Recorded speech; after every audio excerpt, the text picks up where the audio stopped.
رب العالمين والعاقبة للمتقين والصلاة والسلام على أشرف الأنبياء والمرسلين سيدنا محمد وعلى آله وصحبه أجمعين أما بعد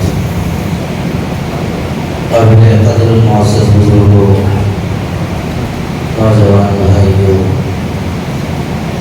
رمضان المبارک کی بے شمار خصوصیات ہیں۔ رمضان میں اللہ نے روزوں کو فرض فرمایا ہے، تراویح کو سنت قرار دیا ہے۔ اس مہینے کے اندر اللہ نے لیلۃ القدر کو رکھا ہے۔ ان تمام خصوصیات کے ساتھ ساتھ رمضان المبارک کی ایک خصوصیت یہ بھی ہے کہ اس مہینے کے اندر غزوہ بدر کا واقعہ بھی پیش آیا ہے۔ غزوہ بدر یہ حق اور باطل کے درمیان بہت بڑی اور عظیم الشان لڑائی ہوئی تھی۔ مسلمانوں کی تعداد انتہائی تھوڑی تھی، 313، 314 اور 317، اسی طرح کے کچھ لوگ تھے۔ مسلمانوں کی تعداد اتنی ہی تھی۔ زیادہ مشہور 313 صحابہ تھے اور کفار کی تعداد 1000 تھی۔ مسلمانوں کے پاس صرف 2 گھوڑے تھے، 70 اونٹ تھے، اور اونٹ اتنے بھی نہیں تھے کہ ہر صحابی کے پاس ایک ایک اونٹ آ جائے، یا ایک اونٹ کو 2 صحابہ میں تقسیم کر دیا جائے، ایسا بھی نہیں، بلکہ خود رسول اللہ صلی اللہ علیہ وسلم کے ساتھ اور 2 صحابہ شریک تھے۔ حضور صلی اللہ علیہ وسلم، حضرت علی اور حضرت مرثد ابن ابی مرثد رضی اللہ تعالیٰ، باری باری یہ تینوں حضرات ایک اونٹ پر سوار ہوتے تھے۔ ایسے ہی کئی صحابہ کرام اونٹوں پر سوار ہو کر چلتے تھے۔ پہاڑیوں کی وادیوں سے گزرنا تھا، رمضان المبارک کا مہینہ تھا، صحابہ کرام روزے کی حالت میں تھے۔ بدر کے مقام پر پہنچے، وہاں پر پہنچ کر اللہ کے رسول صلی اللہ علیہ وسلم نے اللہ سے اتنی زیادہ آہ گزاری کی کہ حضرت ابو بکر رضی اللہ تعالیٰ عنہ نے حضرت سیدنا محمد رسول اللہ صلی اللہ علیہ وسلم سے ایک مرتبہ تو فرمایا، اللہ کے رسول آپ بس کر دیجیے۔ حضور صلی اللہ علیہ وسلم اتنی زیادہ دعا کر رہے تھے، آہ گزاری کے ساتھ سرکار اپنے ہاتھوں کو اٹھاتے تھے اور دعا کرتے کرتے اللہ تبارک و تعالیٰ سے مانگنے میں اتنے زیادہ حضور علیہ السلام منہمک ہو گئے کہ اپنے ہاتھوں کو حضور نے اتنا اوپر اٹھایا کہ جس کی وجہ سے سرکار کی جو چادر تھی وہ چادر ہٹی اور سرکار کے بغل نظر آنے لگے، اور بہت ہی زیادہ آہوازاری کے ساتھ رونے اور گڑ گڑانے لگے۔ حضرت ابو بکر رضی اللہ تعالیٰ عنہ کو ترس آیا، فرمایا یا رسول اللہ آپ رک جائیے۔ حضور علیہ السلام نے اللہ سے دعا مانگی تھی، اے اللہ اگر یہ مٹھی بھر لشکر کو آپ فتح نہیں دیں گے اور یہ لشکر آج ہار جائے گا تو آج کے بعد روئے زمین پر آپ کی عبادت کرنے والا کوئی نہیں ہوگا۔ حضور صلی اللہ علیہ وسلم ادھر اللہ سے مانگ رہے ہیں، پھر ادھر میدان میں جا کے صحابہ کی صفوں کو تیار کر رہے ہیں۔ جنگ شروع ہونے سے پہلے ہی اللہ کے رسول صلی اللہ علیہ وسلم نے بتا دیا تھا، لکڑی کے اشارے سے یہاں پر ابو جہل مارا جائے گا، یہاں پر عتبہ مارا جائے گا، یہاں پر شیبہ مارا جائے گا۔ سرکار دو عالم صلی اللہ علیہ وسلم اور صحابہ روزے کی حالت میں اللہ کے راستے میں جہاد کر رہے ہیں۔ روزہ ہے اور انتہائی سخت ترین دھوپ ہے، اس کے باوجود حضرات صحابہ اور رسول اللہ صلی اللہ علیہ وسلم میدان کے اندر ہے۔ بعض مرتبہ تو ایک ہی گٹلی پر افطار ہو جاتا تھا کھجور کی، اور ایک ہی کھجور پر سحر ہو جاتا تھا۔ اس کے باوجود بھی حضرات صحابہ کرام میدان جنگ کے اندر مضبوطی کے ساتھ ڈٹے رہے، اور حضور اکرم صلی اللہ علیہ وسلم ان کی حوصلہ افزائی فرماتے رہے۔ صحابہ کرام میدان جنگ میں نکلے تو لاشوں کی لاشیں صحابہ کرام نے گرا دی، معمولی بات نہیں تھی۔ اس وقت پورا کفر کی ملت واحدہ کی طرح متحد تھا اور وہ لوگ مسلمانوں پر حملہ کرنے کے لیے پورے جوش و خروش کے ساتھ آئے تھے۔ ان کی تعداد 1000 تھی اور مسلمانوں کی تعداد صرف 313 تھی۔ مسلمان ہمت ہارے نہیں، پست حوصلہ مسلمان نہیں ہوئے، مسلمان کمزور نہیں پڑے، بلکہ مسلمانوں کا جذبہ ایمان اور بلند ہو گیا۔ وہ اللہ تبارک و تعالیٰ کی جانب متوجہ ہوئے اور مسلمانوں نے 313 نے مل کر 70 کفار و مشرکین کو قتل کر دیا تھا اور 70 کو قیدی بنا کر اپنے پاس لا لیا تھا۔ اور آپ کو معلوم ہونا چاہیے اس غزوے کے اندر بڑے بڑے کفار و مشرکین کے سردار مارے گئے تھے۔ غزوہ مارکہ جہاد انتہائی پورے زور شباب پر تھا اور ہر وقت لوگ یہ ڈر رہے تھے کہ کب تیر آ جائے، کب تلوار لگ جائے، ایسا عالم تھا۔ ہمارے پاس اگر کہیں پر آپس میں بنڈم بازی ہو جائے، پتھراؤ ہو جائے تو لوگ کنارے ہو جاتے ہیں کہ کہیں پتھر آ کر مجھے نہ لگے، میرا سر نہ پھٹ جائے، میرے بدن کو مار نہ لگ جائے۔ وہاں پر جب تیروں کی برسات ہو رہی تھی، تلواروں کی برسات ہو رہی تھی، ایسی گھمسان لڑائی کے اندر دو چھوٹے چھوٹے صحابہ حضور حضرت عبد الرحمن بن عوف رضی اللہ تعالیٰ عنہ کے پاس آئے اور آ کر کہا چچا جان آپ بتائیے ابو جہل کہاں ہے؟ تو انہوں نے کہا کہ تم چھوٹے چھوٹے نوعمر لڑکے ہو، ابو جہل کو لے کر کیا کرو گے؟ سنا ہے ابو جہل حضور کو گالیاں دیتا ہے، جو حضور کو گالی دے اس کو دنیا میں جینے کا کوئی حق نہیں ہے۔ قسم کھائی ہے مر جائیں گے یا ماریں گے ناری کو، سنا ہے وہ گالیاں دیتا ہے محبوب باری کو۔ صحابہ کرام کا یہ جذبہ دیکھ کر انہوں نے ابو جہل کو تلاش کرنا شروع کیا تو دیکھا ابو جہل ادھر ٹہل رہا تھا، فوراً بتایا دیکھو وہ ابو جہل ہے۔ وہ دونوں اس کے اوپر چھپٹ پڑے اور ابو جہل کو اتنی زور سے انہوں نے گھوڑے سے گرایا اور گرا کر اس کو قتل کر دیا۔ دو چھوٹے چھوٹے معصوم بچے، انہوں نے ابو جہل جیسے، ابو جہل کوئی معمولی آدمی نہیں تھا، وہ پہلوانوں کا پہلوان تھا، پہلوانوں کا سردار تھا اور سردار مکہ معمولی بات نہیں ہوتی تھی، بہت ہی ہمت والے آدمی کو سردار بنایا جاتا تھا۔ وہ جس کو دیکھ لیتا تھا وہ صرف اس کی آنکھوں سے سامنے والا آدمی پسینہ پسینہ ہو جاتا تھا۔ تو ایسے مضبوط آدمی کو دو معصوم صحابہ کرام لے جا کر شہید کر دیا۔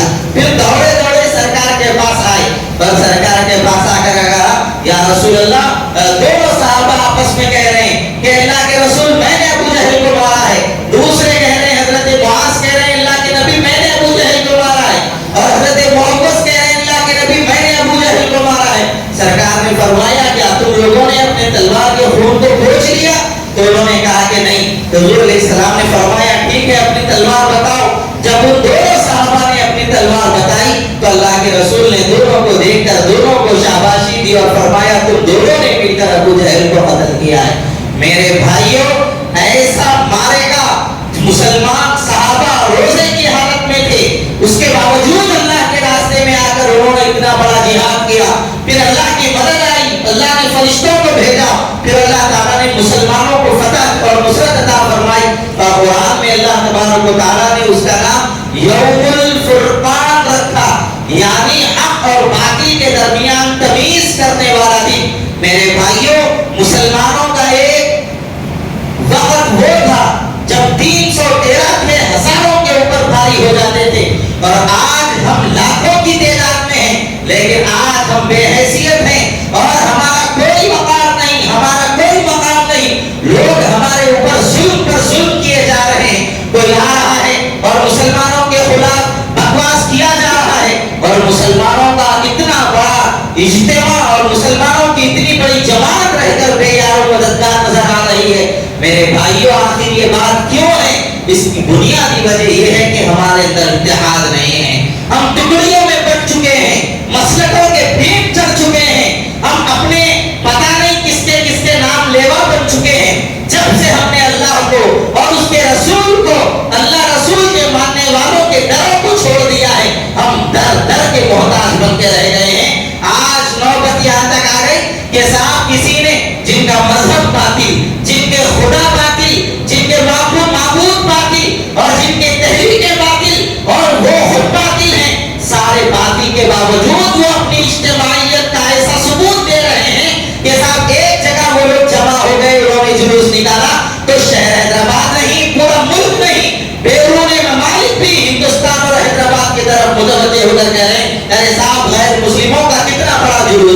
اور مسلمان بے یار و مددگار نظر آ رہے ہیں. میرے بھائیوں جلوس ان لوگوں نے نکالا ہے، لیکن آپ کو میں بتانا چاہتا ہوں ان لوگوں نے جلوس نکالا اپنے پوروجوں کے نام پر، تو ان کا اتحاد لوگوں کو نظر آ گیا. ہم لوگ بھی جلوس نکالتے ہیں ربیع الاول میں، صاحب وہاں پہ ٹکڑیوں میں جلوس نکل رہا ہے، وہاں پہ ٹکڑیوں میں جلوس نکل رہا ہے، وہاں پہ ٹکڑیوں میں جلوس نکل رہا ہے. رسول اللہ کے نام پر جلوس ہی نہیں، صرف نعرے ہیں رسول اللہ کے. جلوس کس کا؟ یہ بادشاہ کا جلوس، وہ بادشاہ کا جلوس، یہ بادشاہ کا جلوس، یہ قادری کا جلوس، اس کا جلوس، اس کا جلوس. حضور کا کوئی جلوس ہی نہیں.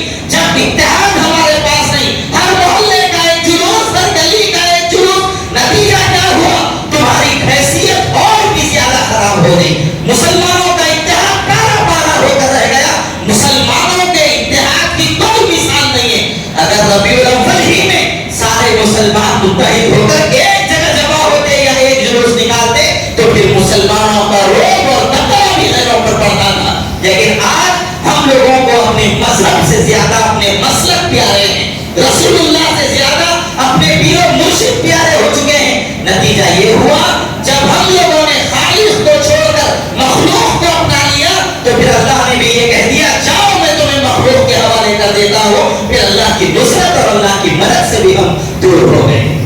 میرے بھائیوں میں یہ بات آپ کو بڑے درد دل کے ساتھ کہہ رہا ہوں. کیا مجال ہے مسلمانوں کی مسجدوں کے سامنے ٹھہر کر کسی غیر کے یہ کہنے کی کہ دھکا اور دو ایسی مسجدوں کو گرا دو. یہ اسی وقت بات آگے آتی ہے جب مسلمان اپنی حیثیت اور اپنی اہمیت لوگوں کو دکھانا نہیں چاہتے.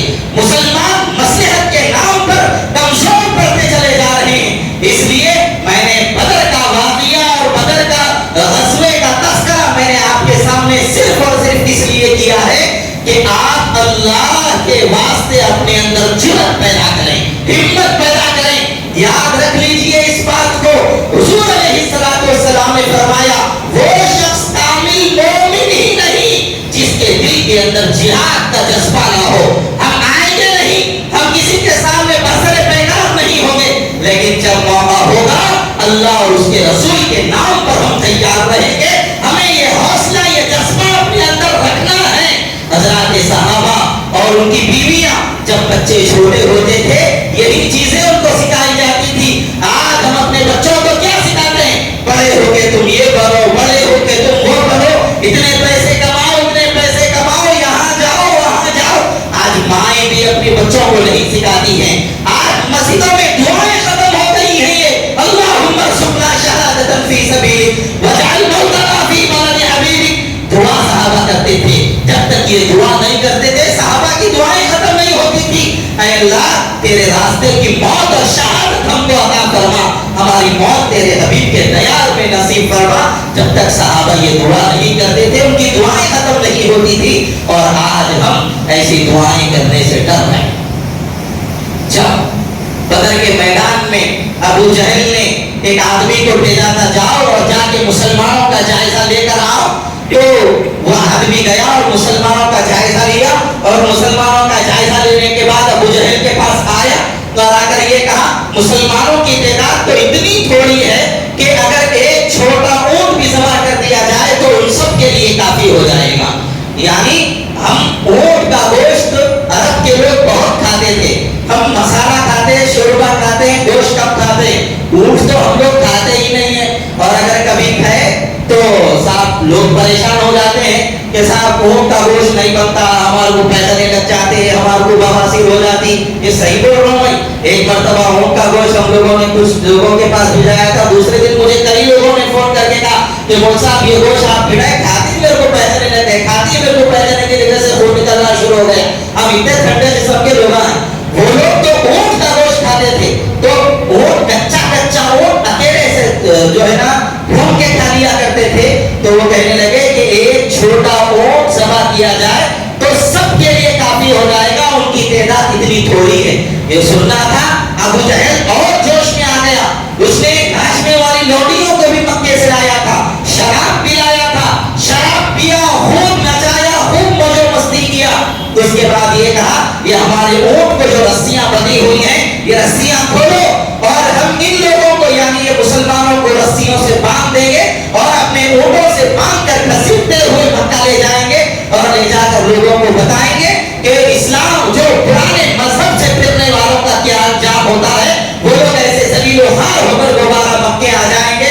جب یہ ابو جہل کی یہ بات اس آدمی نے سنی جو جا کر مسلمانوں کے لشکر کا جائزہ لے کر آیا تھا، اس نے کہا ابو جہل سے زیادہ غرور مت کرو اور بہت ہی زیادہ گھمنڈی مت کرو، میں نے ان کو اگرچہ تعداد میں کم دیکھا ہے لیکن میں نے ان کی آنکھوں میں موت کا نشہ دیکھا ہے، وہ مرنے کے لیے تیار ہیں اور وہ موت کو سینے سے لگانا چاہتے ہیں، میں نے ان کی دانتوں میں تمہارے لیے کترنے کے لیے تیزی دیکھی ہے۔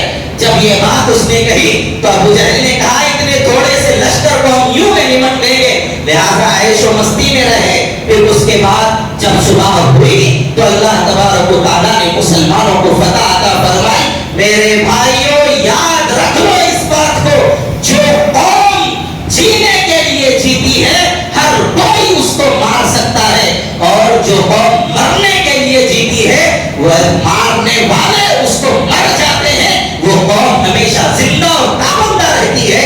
لہذا موت سے محبت پیدا کرنا سیکھیے، موت سے محبت پیدا کرنا سیکھیے۔ ہمارے اندر موت سے خوف پیدا ہو گیا ہے، ارے موت تو چھوڑو صاحب، موت تو بہت دور کی بات ہو گئی، چھوٹی چھوٹی ملازمتیں، چھوٹی چھوٹی نوکریاں ہم سے ہمارا روزہ چھڑوا رہی ہیں۔ روزہ رہا تو کاروبار کیسا کروں گا، روزہ رہا تو میں اپنی محنت اور مزدوری کیسا کروں گا، میں روزہ رہا تو میرا یہ کاروبار کیسے چلے گا۔ جو قوم بھوک برداشت نہیں کر سکتی وہ قوم موت کو کیسے برداشت کر سکتی ہے۔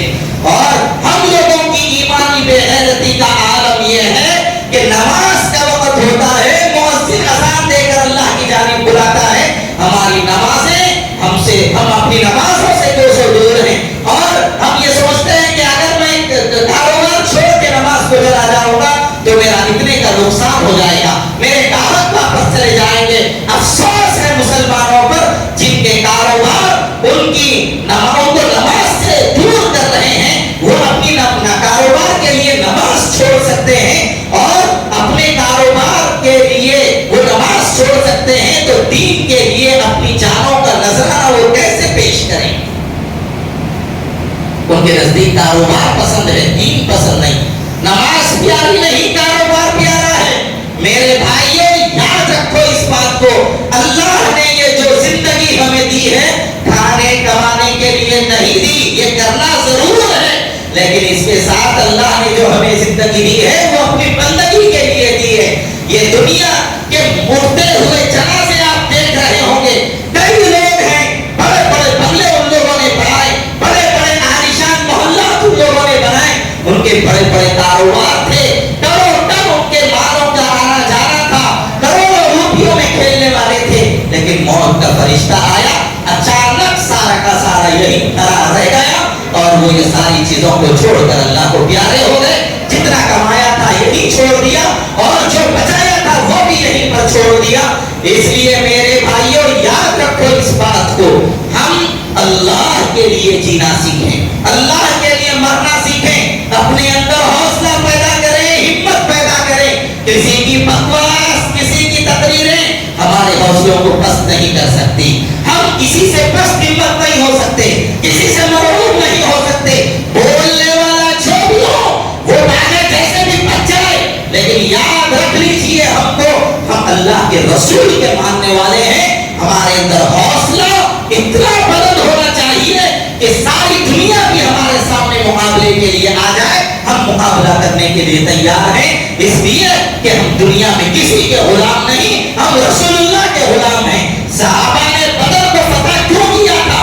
اس کی دو بنیادیں تھیں، ایک پہلی بنیاد تو یہ تھی ان کا یقین اللہ کی ذات پر کامل تھا، اتنا کامل تھا کہ ان لوگوں نے سوچ لیا تھا اگر مر گئے تو شہید ہو جائیں گے، سیدھا جنت ملے گی، اور اگر جیت گئے تو دنیا میں مال غنیمت ملے گا، کسی کے آگے نہیں جھکیں گے، لوگ ہمارے سامنے ذلیل ہو کے آ جائیں گے۔ یہ پہلی بنیاد تھی۔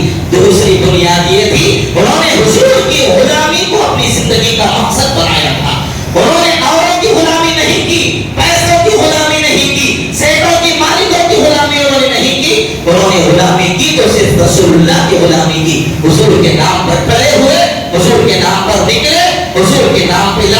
رسول کے نام پہ سرخرو ہوئے اور اتنے سرخرو ہوئے آج تک ان کا نام زندہ اور پابندہ ہے۔ یاد رکھ لیجئے یہ بات، جو سرکار کی غلامی میں اپنے آپ کو ڈھال لیتا ہے اللہ اس کی دنیا بھی بنا دیتا ہے اور آخرت بھی سنوار دیتا ہے۔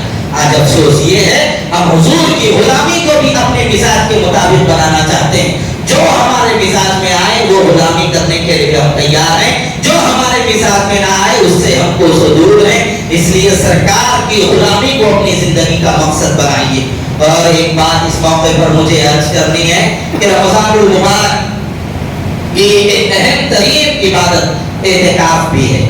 اعتکاف ایک اہم ترین عبادت، حضور علیہ السلام نے اپنی زندگی میں کبھی بھی اعتکاف کا نعرہ نہیں فرمایا۔ یہ ایسی سنت ہے جو حضور صلی اللہ علیہ وسلم نے پابندی سے اس پر عمل کیا۔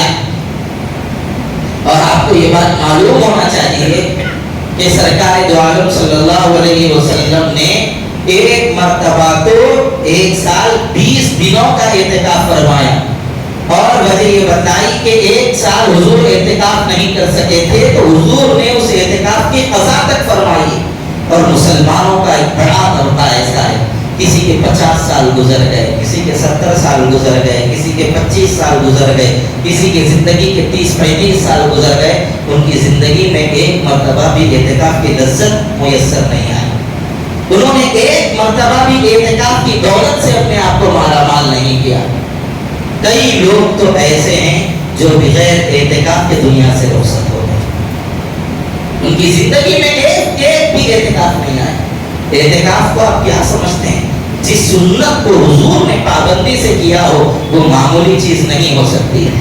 اور اعتکاف کی سب سے بڑی خصوصیت یہ ہے حضور صلی اللہ علیہ وسلم کی محبت میں اضافہ ہو جاتا ہے۔ اور اعتکاف کرنے والے کے لیے خوشخبری یہ ہے کہ اس کو لیلۃ القدر نصیب ہو جاتی ہے۔ لیلۃ القدر کا مل جانا کوئی معمولی بات نہیں۔ اللہ نے فرمایا لیلۃ القدر 1000 مہینوں سے بہتر ہے، تو لہذا اعتکاف کرنے والے کو لیلۃ القدر مل جاتی ہے۔ حضور نے فرمایا اعتکاف کرنے والا گناہوں سے پاک رہتا ہے، اور حضور نے یہ بھی فرمایا جو آدمی باہر رہ کر بھلائی کا، لوگوں کی امداد کا، غریبوں میں تقسیم کا، لوگوں کی خیرخواہی کا جو کام کر رہا ہے باہر رہ کے، اعتکاف میں بیٹھنے والا مسجد میں بیٹھ کر صرف اللہ کے گھر میں رہے گا تو اللہ تبارک و تعالیٰ اس کو جو وہ کام باہر کر رہا ہے وہ کام کرنے والے کے برابر اجر عطا فرمائیں گے۔ بیٹھے بٹھائے اللہ تبارک و تعالیٰ اجر عطا فرما رہے ہیں۔ اور اعتکاف کی خصوصیت و فضیلت یہ بھی بیان کی گئی، جو آدمی ایک دن کا اعتکاف بیٹھے گا اللہ کے رسول نے فرمایا اللہ اس کے اور جہنم کے درمیان 3 بڑی بڑی خندقیں کھول دیں گے، بڑے بڑے گڑھے کھول دیں گے۔ خندق یعنی ایسی چیز آدمی ایک جانب ہے تو بیچ میں اگر خندق کھول دی جائے تو دوسری جانب پار نہ کر سکے۔ سرکار دو عالم صلی اللہ علیہ وسلم نے ایک مرتبہ خندق کی لڑائی بھی لڑی۔ ایک جانب سے دشمن آ رہے تھے تو حضرت سلمان فارسی رضی اللہ تعالیٰ عنہ نے مشورہ دیا یا رسول اللہ ہمارے علاقے میں خندق کھول دی جاتی ہے جس کی وجہ سے دشمن ادھر سے ادھر نہیں آ سکتا۔ حضور علیہ السلام کو یہ بات اتنی پسند آئی، سرکار نے فرمایا پھر خندق کھولو۔ اس غزوے کا نام ہی غزوہ خندق رکھ دیا گیا ہے۔ کفار و مشرکین وہ گڑھے کو دیکھ کے ہی بھاگ گئے، آئی نہیں ادھر۔ تو خندق اس کو کہتے ہیں جس ادھر والا بھی محفوظ رہے ادھر والا بھی محفوظ رہے۔ تو اللہ تبارک و تعالیٰ خندق کھول دیتے ہیں، 3 بڑی بڑی خندقیں کھول دیتے ہیں۔ تو اور ایک خندق ایک کنارے سے دوسرے کنارے تک ایک خندق کا فاصلہ اتنا بڑا ہوگا، حضور نے فرمایا کہ 500 برس لگ جائیں گے ایک کنارے سے دوسری کنارے جانے۔ تیز رفتار گھوڑے پر اگر بیٹھ کر کوئی سوار ہو تو ایک کنارے سے دوسرے کنارے تک جانے کے لیے 500 سال لگ جائیں۔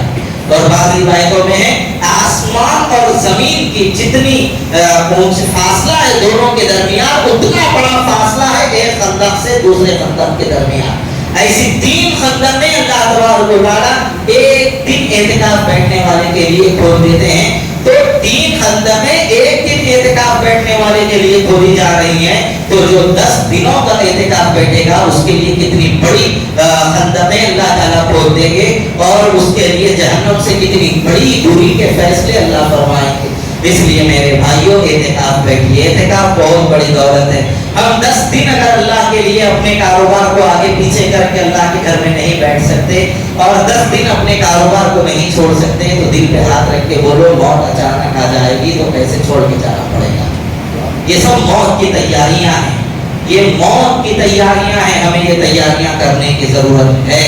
اور اعتکاف کے اندر اتنی سہولت دی ہے کہ آپ سامان کو پیش کیے بغیر, سامان کو حاضر کیے بغیر بھی اگر کوئی کاروبار کی بات ہے تو مسجد میں بیٹھ کے کر سکتے ہیں. اتنی رعایت اور سہولت ہے. جب اتنی سہولتیں ہیں تو پھر بیٹھنے میں ہم لوگوں کو دشواریاں کیا ہیں. اور آج کل اعتکاف بولتے ایک نیا فیشن بھی نکل گیا. محلے کی مسجد میں کوئی اعتکاف بیٹھے تو آپ کو بیٹھنے دو, محلے کی مسجد میں اعتکاف نہیں بیٹھنے دو.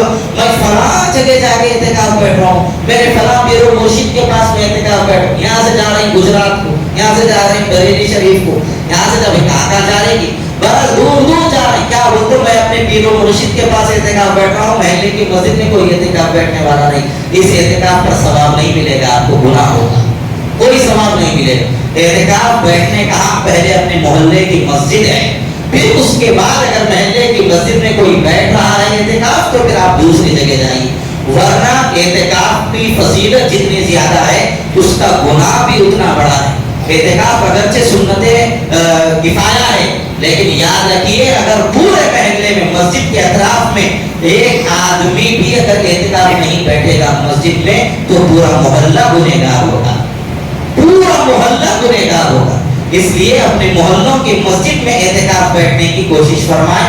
پہلے اپنے محلوں کی مسجدوں میں اعتکاف کریں, پھر اس کے بعد جب آپ کو ارادہ ہو جائے تو پھر ایسی صورت میں آپ جہاں جانا چاہیں وہاں جا کر اعتکاف کریں.